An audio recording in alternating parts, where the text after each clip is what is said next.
कथमेश आगतः, कथम प्रतिष्ठा, कोई प्रतिष्ठा नहीं है, किसी की अनुपस्थिति है इसलिए प्रतिष्ठा बनी हुई है।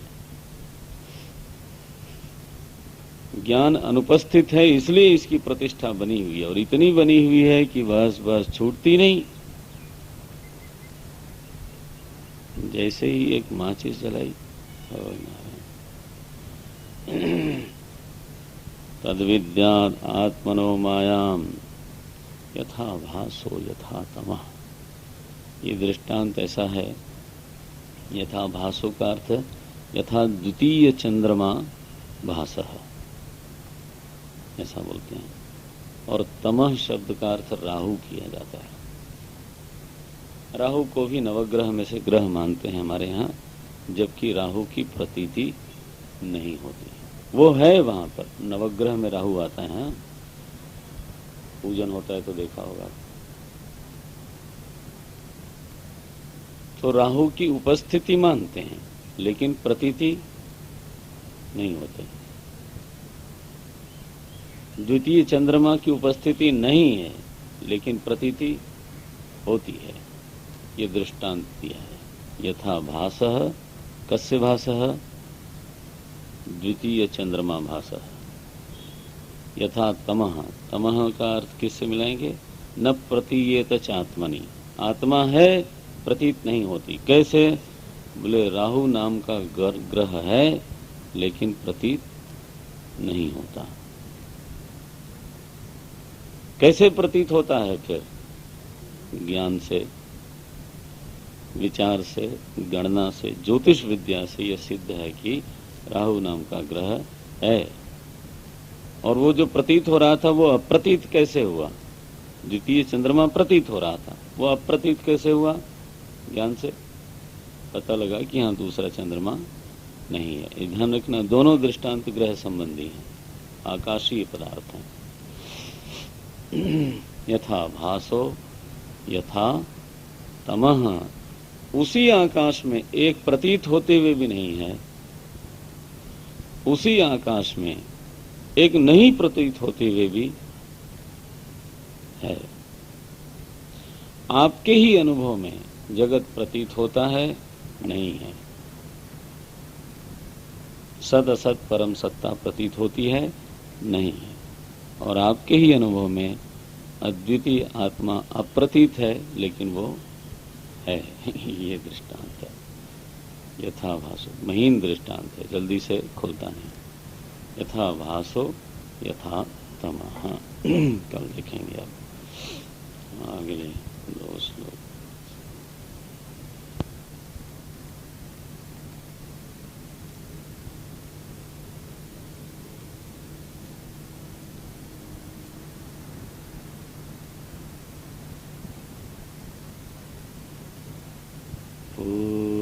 पूर्णमदः पूर्णमिदं पूर्णात् पूर्णमुदच्यते पूर्णस्य पूर्णमादाय पूर्णमेवावशिष्यते। ओम शांति शांति शांति। हरि ओम। श्री गुरुभ्यो नमः। हरि ओम।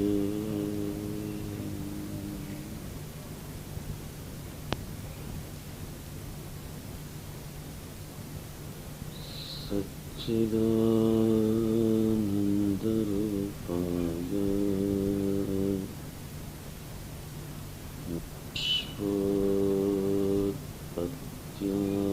विश्वोत्पत्त्यादिहेतवे तापत्रयविनाशाय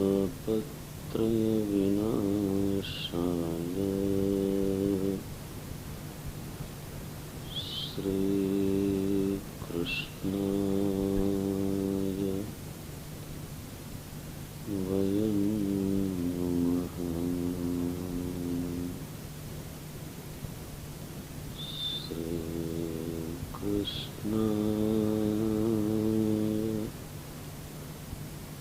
वयं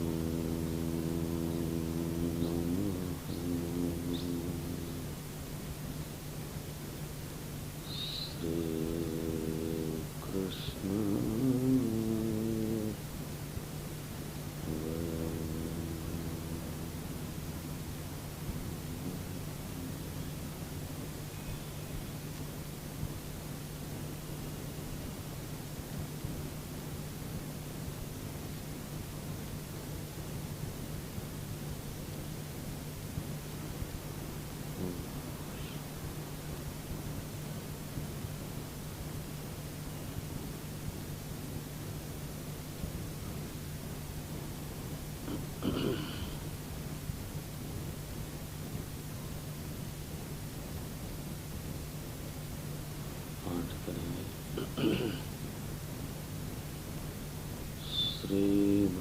श्रीभगवानुवाच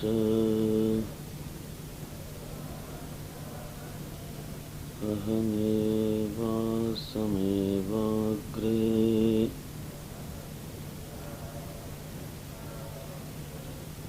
नान्यद्यत्सदसत्परम्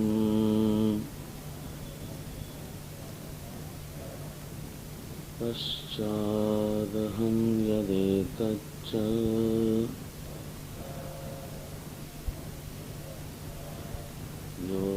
योऽवशिष्येत सोऽस्म्यहम्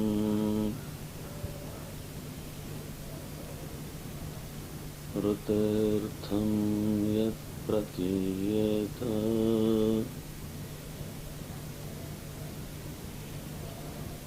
न प्रतीयेत चात्मनि तं विद्यादात्मनो मायाम् यथा भासो यथा तमः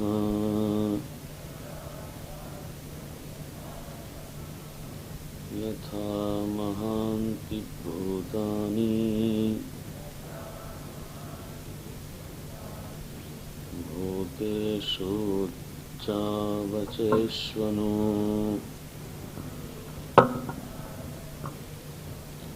प्रविष्टान्यप्रविष्टानि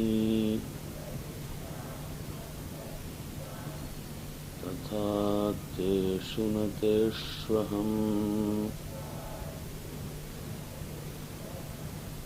यथा महान्ति भूतानि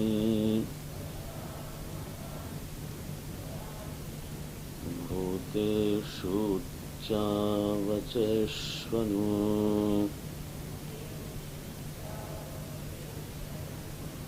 प्रविष्टान्यप्रविष्टानि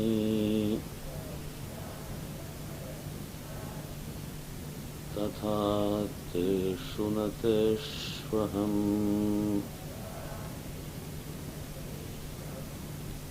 एतावदेव जिज्ञास्यम्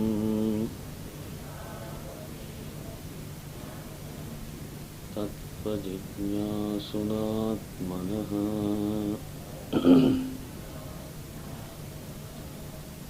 अन्वयव्यतिरेकाभ्याम् यत् स्यात् सर्वत्र सर्वदा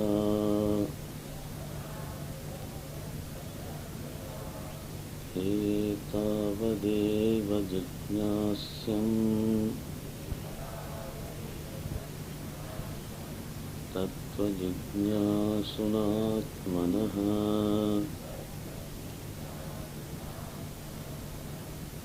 अन्वयव्यतिरेकाभ्याम् यत् स्यात् सर्वत्र सर्वदा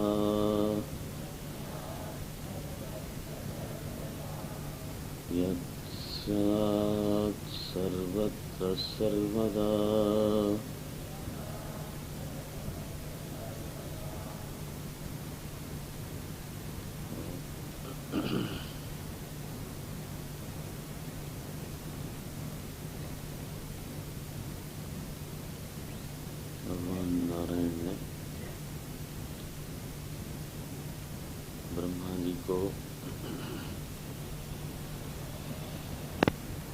विशुद्ध तत्व का उपदेश किया।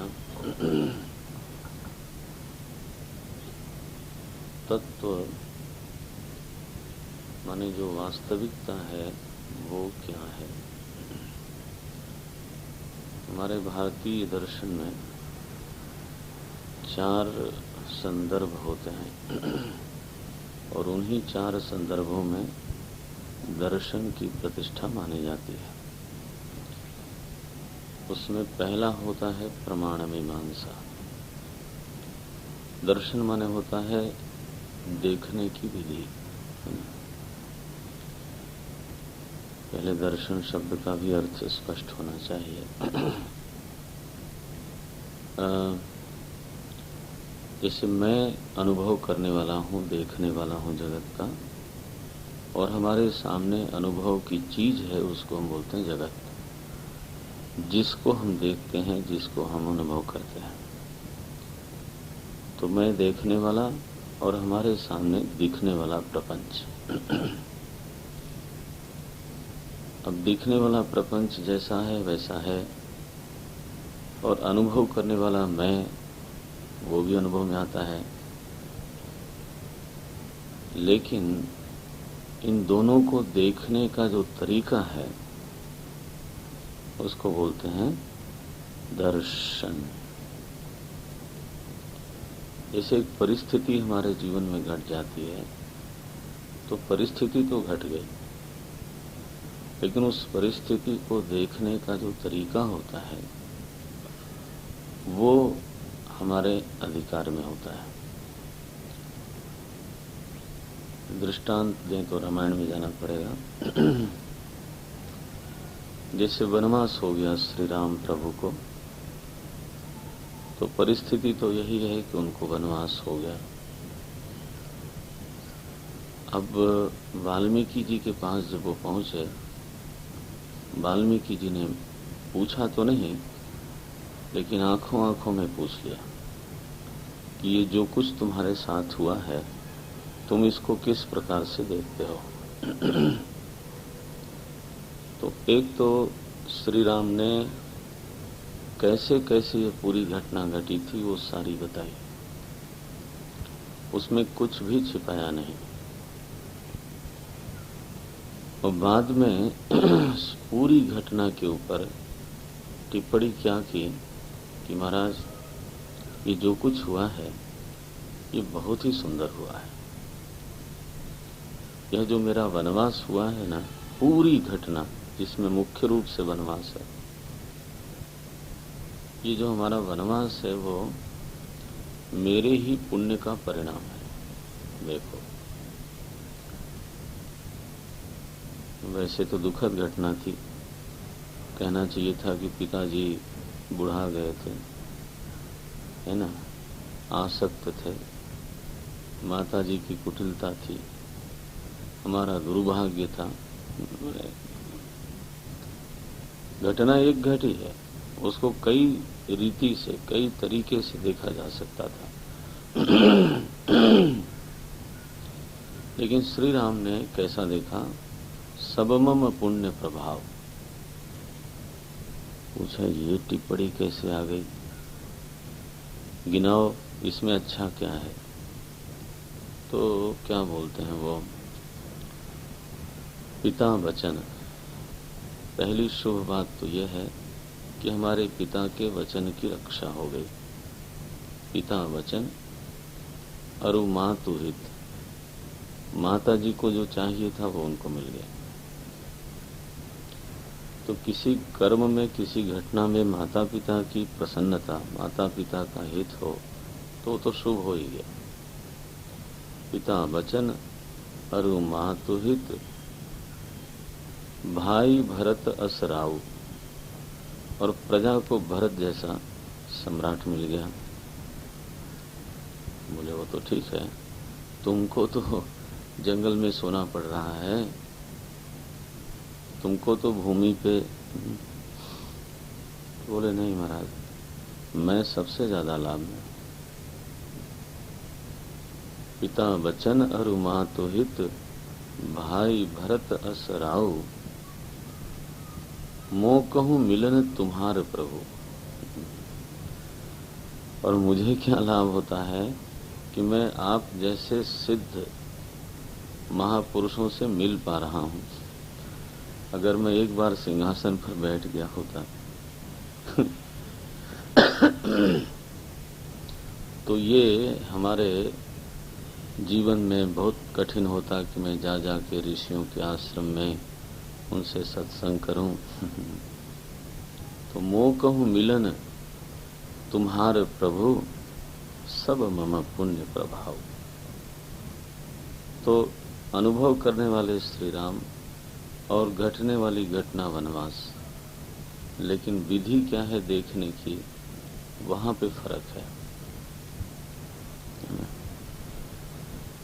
दर्शन जो हमारे हिंदुस्तान में जिसको दर्शन कहते हैं, वो इस स्वातंत्र का उपयोग करता है। आप जानते हो परिस्थिति प्रारब्धवश आती है, उसको रोकना असंभव है। ये वशिष्ठ जी ने कहा, सुनहु भरत भावी प्रबल, बिलखि कहु मुनि राय, आप न आवे ताहि पह, ताहि तहां ले जाए। ये वशिष्ठ जी ने कहा कि परिस्थिति स्वयं मनुष्य के पास नहीं आती, मनुष्य को अपने पास लाती है।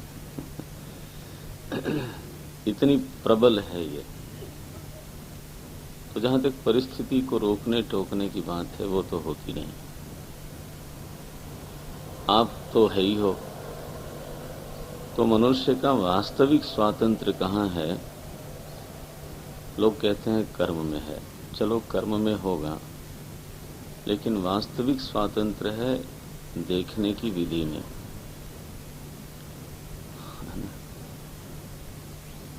अगर ये बात कहीं धंस जाए, पकड़ में आ जाए। मैंने वनवास भी श्री राम को दुखी इसीलिए नहीं कर पाया क्योंकि उनके देखने की विधि बढ़िया थी। क्या उन्होंने कह दिया, ये मेरे पुण्य का परिणाम है। हिंदुस्तान में हमारे मनीषी लोगों के चिंतन में दर्शन का ऐसा अर्थ होता है। तो जगत को कैसे देखना, अहम को कैसे देखना, अपने सुख दुख को कैसे देखना, परिस्थितियों के प्रवाह को कैसे देखना, ये दर्शन है। सृष्टि को कैसे देखना, लय को कैसे देखना, जागृत को कैसे देखना, सुषुप्ति को कैसे देखना, स्वप्न को कैसे देखना, ये दर्शन है। निरोध को और विक्षेप को कैसे देखना, ये दर्शन है। निरोध को ही समाधि बोलते हैं। नॉट एग्जैक्टली, बट चित्त की निरुद्ध अवस्था और विक्षिप्त अवस्था को कैसे देखना, ये दर्शन है। कैसे, किस विधि से आप देखते हो, ये दर्शन है। हाँ। पश्चिम में जो फिलॉसफी शब्द है, उसका अर्थ अलग है। आप में से जानते होंगे, कुछ लोग तो जानते ही होंगे, ये दो शब्द से बनता है, फिलेन और सोफिया। सोफिया माने होता है द एम्बॉडीमेंट ऑफ विजडम, फिलेन माने होता है love. So love for wisdom is philosophy. ये यूनिवर्सिटी में इस तरह से हम लोगों को पढ़ाया जाता है। फिलॉसफी माने लव फॉर विजडम, फिलेन सोफिया इति फिलॉसफी। तो ज्ञान के प्रति जो आग्रह है, ज्ञान के प्रति जो प्रेम है, समझ के प्रति जो प्रेम है, उसको बोलते हैं फिलॉसफी। दर्शन शब्द का अर्थ क्या होता है? देखने की विधि, देखने का तरीका। ये जीवन से ज्यादा जुड़ा हुआ है और इसमें स्वातंत्र की कहीं न कहीं झलक मिलती है। तो जब हिंदुस्तानी दर्शन प्रवृत्त होता है तो उसमें 4 संदर्भ आते हैं। सबसे पहला होता है प्रमाण मीमांसा, कि जो चीज आप इस प्रकार से देखते हो, जो चीज भी आपके ज्ञान में आई है वो किस प्रमाण से आई है, मनमानी कर रहे हो या प्रामाणिक है। आपको ऐसा अच्छा लगता है इसलिए बोलते हो, है ना, या प्रमाण बोल रहा है इसलिए बोलते हो। पहली चीज तो प्रमाण मीमांसा है। काफी गंभीर मीमांसा हुई है, ये मैं कह सकता हूं। माने प्रमाण माने होता है साधन, ज्ञान के साधन। कुल मिला के 9 प्रमाण हैं हमारे आचार्यों के मत में। तो दूसरा जो संदर्भ आता है उसको बोलते हैं तत्व मीमांसा, कि इन प्रमाणों से आपने तत्व के बारे में क्या निश्चय किया।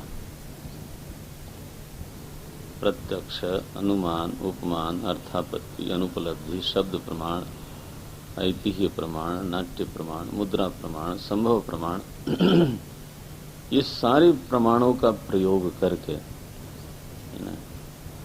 आपने तत्व के बारे में क्या निश्चय किया, घोषणा करो।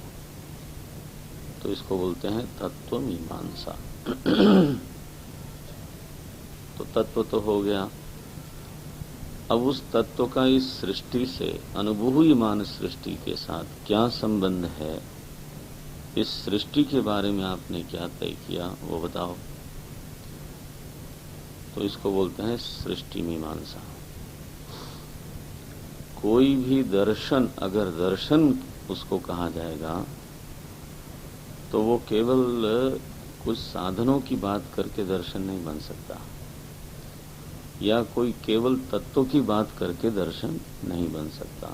उसको प्रमाण भी बताने पड़ेंगे और इस सृष्टि की व्याख्या भी करनी पड़ेगी, सुख दुख की भी व्याख्या करनी पड़ेगी, अवस्था त्रय की भी व्याख्या करनी पड़ेगी।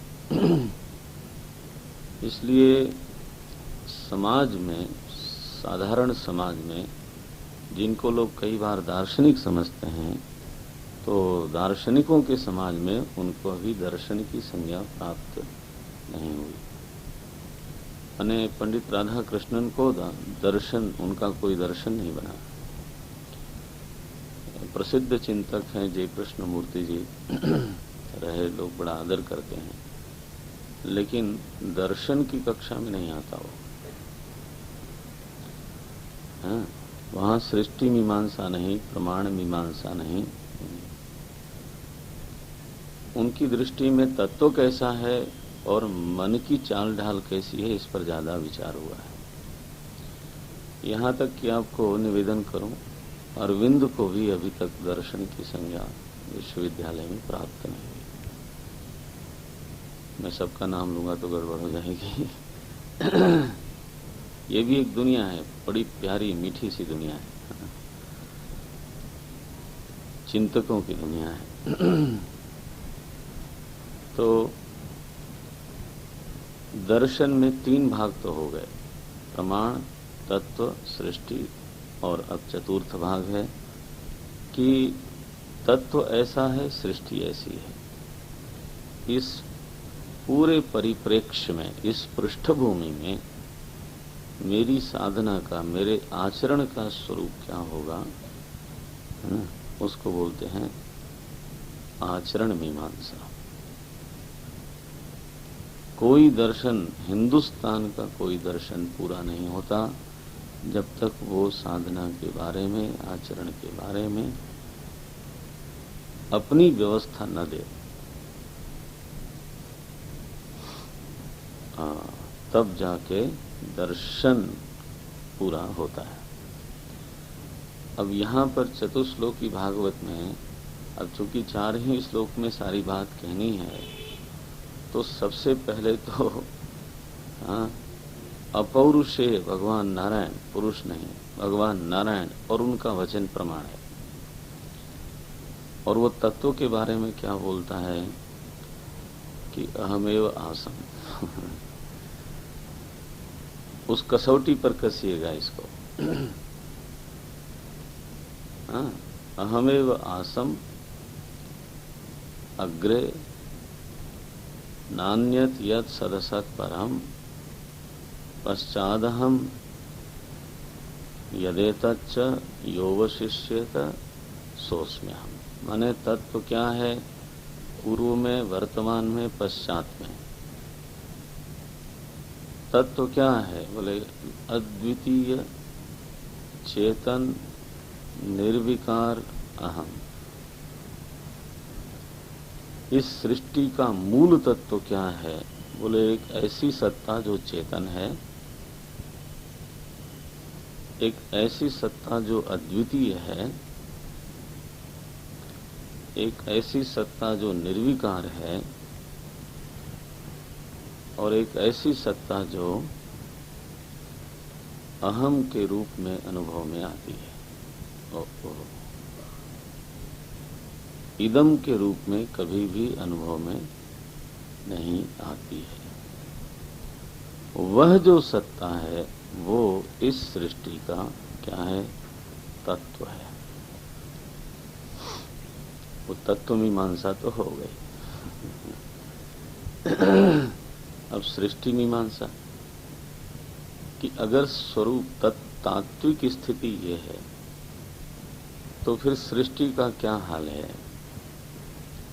बोले सृष्टि माइक है और इसलिए भौतिक नहीं है। ये बहुत विस्तार हो सकता है इन मंत्रों का। इसलिए यह सृष्टि भौतिक नहीं है, ईश्वरीय नहीं है, कर्मज नहीं है, प्राकृतिक नहीं है, द्रव्य से नहीं बनी है। मैंने इतने नाम ले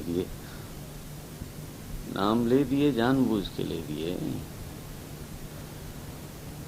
इस सृष्टि के बारे में सामान्य, बिल्कुल सामान्य दृष्टि तो यही है कि यह सृष्टि भूत से बनी है, इसलिए भौतिक है। ये तो ठीक है ना? भूत से बनी तो भौतिक। किसी ने कहा नहीं जी भूत से तो नहीं बनी, 9 द्रव्यों से बनी, और ईश्वर ने 9 द्रव्यों को मिला मिला के बनाया, तो यह सृष्टि कैसे हो गई? बोले ईश्वरीय हो गई। मसाला क्या? तो बोले नित्य द्रव्य। और कुम्हार कौन? कलाकार कौन है? बोले ईश्वर। वाह वाह। ये न्याय और वैशेषिक ने कहा। कुछ लोगों ने कहा कि ये बात तो ठीक नहीं जम रही है। फिर क्या है भाई? तो बोले जगत वैचित्र की जो सिद्धि है वो केवल कर्म से होती है, ईश्वर की इसमें कोई भूमिका नहीं है। हम चलो जी। उन्होंने कहा अगर आप कहते हो कि ये ईश्वर की कृपा से सुखी हैं तो ये भी कहो कि ईश्वर के कोप से अमुक व्यक्ति दुखी हैं। अगर आप ये कहते हो कि ईश्वर की कृपा से इनको सत्संग मिला है तो ये भी कहो कि फिर ईश्वर की कृपा से उनको दुस्संग मिला है। माने ईश्वर को अगर जिम्मेदार बना हो तो फिर सारी चीज के लिए बनाना पड़ेगा।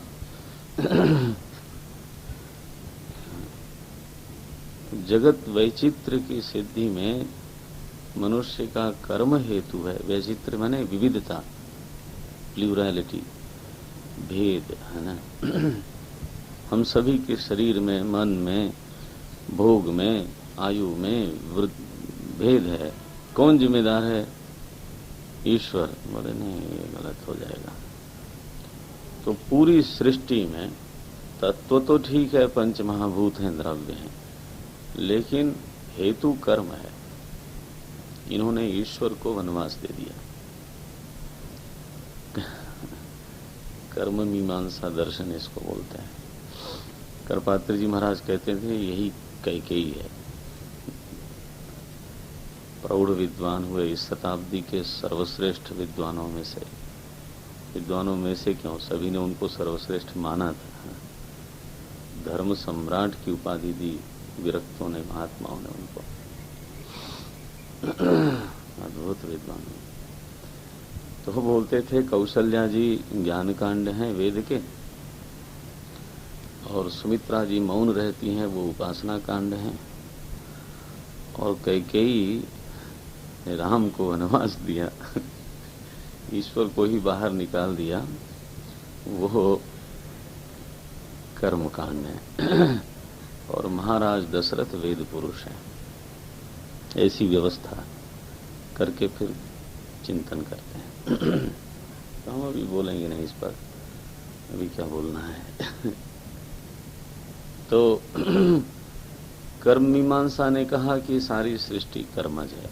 अच्छा, सांख्य और योग ने कहा कि नहीं जी, ये सृष्टि प्रकृति से बनी है, चूंकि प्रकृति से बनी है इसलिए क्या हुई, प्राकृतिक। तो एक ने कहा भौतिक, किसी ने कहा ईश्वरीय, किसी ने कहा कर्मज, किसी ने कहा प्राकृतिक। वेदांत क्या बोलता है भाई? वेदांत ने कहा माइक, सृष्टि मीमांसा है ना। तद विद्याद आत्मनो मायाम, एक उत्तर है। बोले महाराज पूरा जगत मिथ्या होए तो होए, लेकिन मेरा सुख दुख और मेरा शरीर, इसको बचा लेना।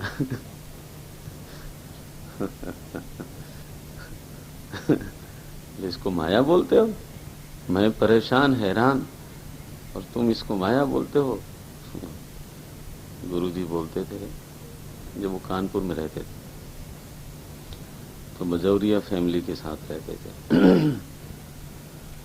तो उनका कुछ घाटा हो गया होगा, बिजनेस में बड़ा घाटा हो गया, तो खूब समझाया उनको कि क्या है, तो आता जाता है, पैसा तो क्या बोलते हैं हाथ का मैल है, खूब समझाया।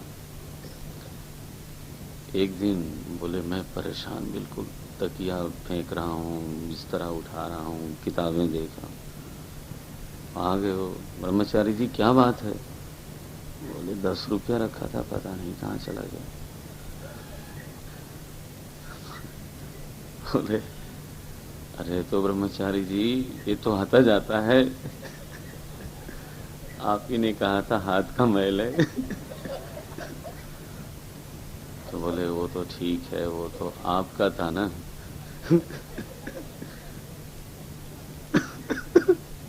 हाँ। तो ये जो ऐसे नहीं, हाँ, हमारे महात्मा लोग कहते थे कि जब आपको अपना शरीर मिथ्या लगने लगे, तब आपको ये हक बनता है कि आप जगत को मिथ्या कहें, है ना। लोग जगत को ही मिथ्या शुरू कर देते हैं और खुद की पूरी दुनिया बचा लेते हैं, और फिर दुखी होते हैं क्योंकि उनका सुख दुख तो रियल हो गया। पूरी दुनिया अनरियल हो, रियल हो, उससे क्या लेना देना। ना ना ना ना। तद विद्यात् आत्मनो मायाम ऋतेर्थम यत् प्रतीयेत न प्रतीयेत च आत्मनि। जो है नहीं प्रपंच वो प्रतीत होता है, जो है आत्मा त्रिकाल में अविकारी रूप से वो प्रतीत नहीं होता। कारण कौन है? ईश्वर? बोले नहीं। प्रकृति? बोले नहीं। द्रव्य? नहीं। कर्म? नहीं जी। फिर भूत? बोले भूत को छोड़ो महाराज, कौन है? आत्मनो मायाम। ध्यान रखना, मायाम नहीं, आत्मनो मायाम। कल इस पर हमने चर्चा की। जो चैतन्य पर परतंत्र त्रिगुण है, यही कहा था ना, वही इसका कारण है। और त्रिगुण से चैतन्य का जो संबंध है वो चैतन्य दृष्टि से है नहीं,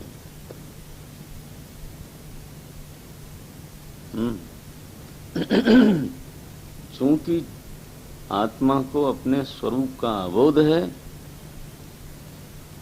इस अज्ञान के कारण ज्ञान की अनुपस्थिति में यह संबंध सिद्ध हो रहा है। अन्यथा जब चीज ही नहीं है तो संबंध कैसा? संबंध समसत्ताक में होता है, संबंध विषम सत्ताक में नहीं होता है। नियम है ये। जैसे आकाश से नीलिमा का संबंध नहीं हो सकता है ना। हाँ।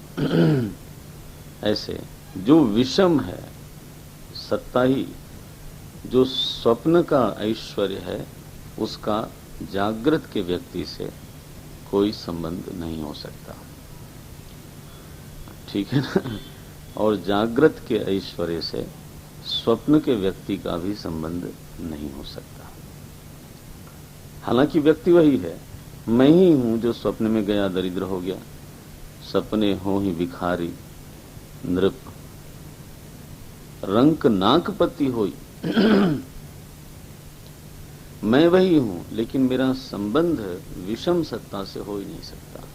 देखो, चैतन्य है त्रिकाल अबाधित निर्विकार अद्वितीय सत्य, और प्रपंच ये त्रिगुण नित्य परतंत्र। तो इनका परस्पर विषम सत्ता होने से संबंध नहीं होता। ये तो चैतन्य में त्रिगुण कैसा भास रहा है। हमारे आचार्य लोग जो बिल्कुल थोड़ा टेक्निकल उत्तर देते हैं, क्या बोलते हैं? अनिर्वचनीय रूप से भास रहा है। याद रखना आप इसको। वेदांती लोग अनिर्वचनीय ख्याति को मानते हैं। सत्ख्यातियां होती हैं तरह तरह की, सत्ख्याति, असत्ख्याति, सरसत ख्याति। बोलेंगे नया शब्द दे दिया आपने, अब हम बोलते नहीं इस पर कुछ कभी। तो माने वेदांत ने ये कहा कि इसका निर्वचन नहीं हो सकता, आप करके दिखा दो, नहीं हो सकता। आत्मदृष्टि से जो है ही नहीं, अबोध के कारण भाषित हो रहा है। अब आया तीसरा पद कि मुझे ये बताओ कि जब सृष्टि दिखाई देती है, प्रपंच दिखाई देता है, उस समय चेतन का प्रपंच में कुछ हिस्सा है नहीं है? उस समय चेतन कहाँ है? प्रपंच के बाहर है कि प्रपंच के भीतर है, कि प्रपंच के ऊपर है, कि प्रपंच के नीचे है? कहाँ है चेतना? मुझे दिखाओ, ईश्वर को दिखाओ। भागवत में आगे कहानी में ऐसा आया है, मेरे ख्याल से किसी असुर की कहानी में आया कि भगवान नारायण ने उस राक्षस को बनाया, तो उसने भगवान नारायण को ही ढूंढना शुरू किया कि मैं तो उसी को खत्म करूंगा। तो वो भगे महाराज बहुत, देखा कि ये तो हर जगह पहुंच रहा है, तो उसके दिल में घुस गए। बोले ये बहिर्मुख है, बोले ये बहिर्मुख है, कभी इधर ढूंढेगा नहीं, इसलिए मैं सुरक्षित। भगवान ने अपने को सुरक्षित करने के लिए बहुत बढ़िया जगह ढूंढी। ये बहुत बहिर्मुखी लोग कभी उधर देखते ही नहीं है। हाँ, ये देखो, हाँ मुझे भी ऐसे ही लग रहा था, लेकिन आई वाज नॉट श्योर। व्यासपीठ पे बैठ के अनिश्चित बात जरा करने में डर लगता है, शाप लगता है ना इसका। महात्माओं ने दिमाग में बैठा दिया ये बात कि अपराध होता है। ये तो पीठ है इसी। अच्छा तो कहाँ है वो बताओ मेरे को, ऊपर की नीचे की? तो बोलते हैं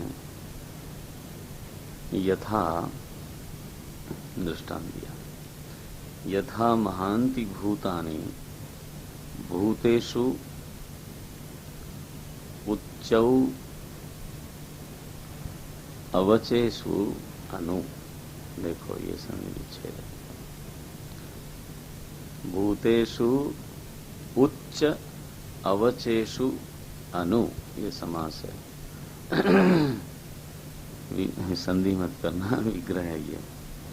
उच्चावचेष्वनु, उच्च माने ऊंची, जो जिसको आप दुनिया में ऊंची सृष्टि बोलते हो, ऊंचे लोग बोलते हो, देवी देवता, स्वर्ग, महरलोक, जनहलोक, सत्यलोक, है ना, वो उच्च। और अवचेषु, अवचेषु माने निम्न लोग। तो जो आपकी दृष्टि में निम्न है या उच्च है, उन सारे भूतों में, अशेष भूतों में, ऐसा नहीं है कि देव में तो है और दुष्ट में नहीं है, ये मत बोलना। उच्च अवचेषु अनु,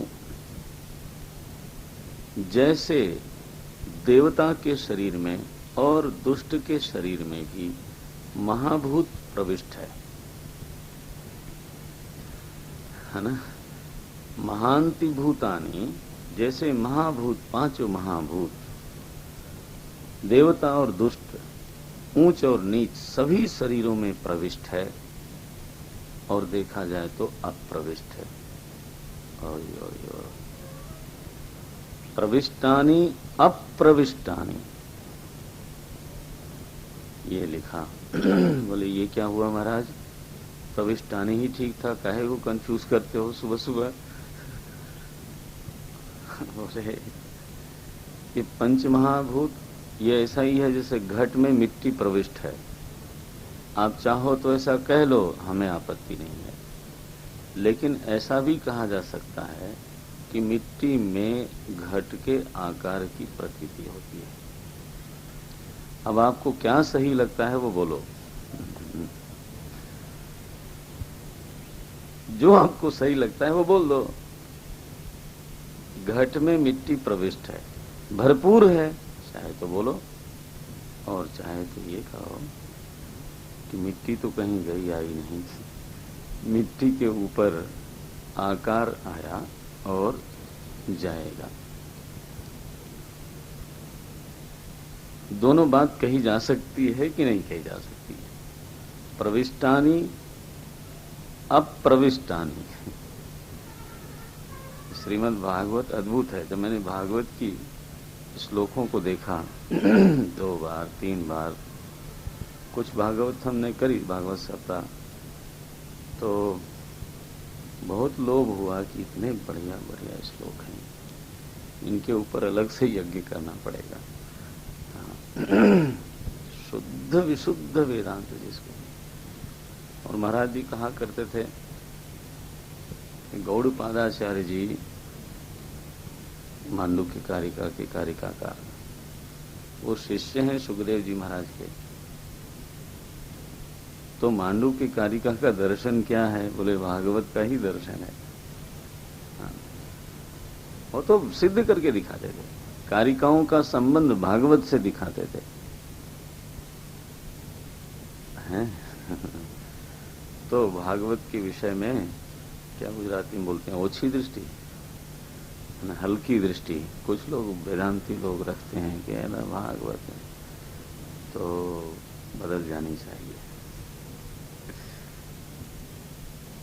विदुषाम भागवते परीक्षा।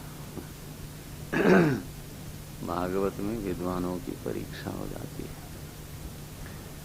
क्या बोलते हैं ये, महांति यथा महांति भूतानि भूतेषु उच्चावचेष्वनु। चलो ऐसे बोल देते हैं, उच्चावचेष्वनु प्रविष्टानि अप्रविष्टानि। पहले इस दृष्टांत को घोंटो, मनन करो। घट में मिट्टी भरी हुई है ये ठीक है, या मिट्टी के ऊपर घट का आकार आरोपित है। बोले महाराज अभी तक तो आकार बोल रहे थे, आरोप कहाँ से बोल दिया आपने, बोलना ही पड़ेगा। बिल्कुल आरोपित है। देखिए कहां से आरोप हुआ? कुम्हार के चित्त में एक वासना है, ठीक है ना। घट का आकार उस वासना पर निर्भर करता है। घट बनाने का संस्कार उसके चित्त में है। वह संस्कार ही उसकी कल्पना को नियंत्रित करता है कि कैसा घट बनेगा, ठीक है। फिर कल्पना जगी, संस्कार से कल्पना, और उस कल्पना को हम चाहते हैं कि वो कल्पना मिट्टी पर दिखे। मिट्टी पर दिखे तो हमारे चाहने से तो नहीं होगा, तो हमने क्या किया? क्रिया की। तो कर्म से